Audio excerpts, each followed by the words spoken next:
So guys, that was a build drill 1.74. Out on the range today, doing some training with my STI and some other stuff. But today, let's go ahead and unload this gun, safety first. What I want to show you is the belt I'm wearing. Safe Life Defense Tactical Belt. So real quick backstory on this belt. I was recently out in Vegas hanging out with QVO Tactical for a week and met up with Safe Life Defense and decided I'm gonna go ahead and check out one of their belts. So I brought it home, did some training with it, and we're gonna go ahead and do a little review on it for you today.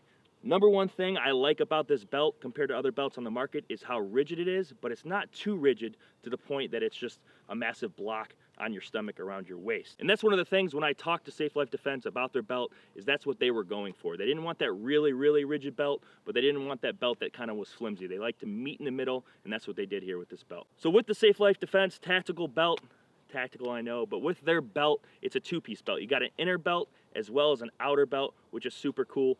I will tell you, you can use the outer belt without the inner belt, and I actually really, really like that, because if you wanted to do some dry fire at home and just get some reps in, or just wanted to go out in the range and not have an inner belt on, you can do that. I'm also going to be using this belt for competition as well as overall just training, and like I said, those lazy days at home in sweatpants wanting to get a little dry fire in, just throw the belts around the waist and get to going. So obviously with a good belt, we always want that Cobra buckle, that really heavy duty buckle, and that's what they did here. Safe Life's got the Cobra buckle, really, really nice. It's actually a really kind of a pain in the ass to take off, but that's a good thing because you don't want this belt just popping off. As you can see, you got the inner belt here, and one of the biggest features is molly all the way around, 360 degrees around this belt. So like I said, really nice buckle. Overall, fits really nice to the body. So this belt would be really good for law enforcement, military, anybody that's doing any type of contracting work or security, just because how lightweight it is. It's not that really, really heavy leather that almost, you know, once it gets some weight on it, it's kind of flimsy and whatnot. Very, very strong belt. So I'm gonna go ahead and show you guys how I've got my belt set up. You don't have to have your belt set up this way. There's many configurations that you can do with the Safe Life Defense belt. This is just what I decided to do. And here we go. There's that inner belt, like I was telling you about, just goes through the belt loops like so. Here we've got my holster.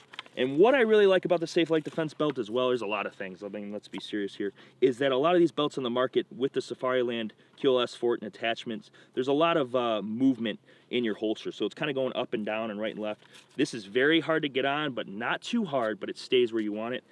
Back here I've got a dump pouch, which just comes in handy here and there. Some mag pouches from STAC, 2 pistols and 2 rifle, and soon I do want to definitely get a little med kit on the back of this belt here. But overall, Safe Life Defense has an awesome belt, and I definitely think you should take a look at it. If you just want to shoot on the range, if you're law enforcement, military, contracting, anything like that, definitely give Safe Life Defense a look because it's a great belt.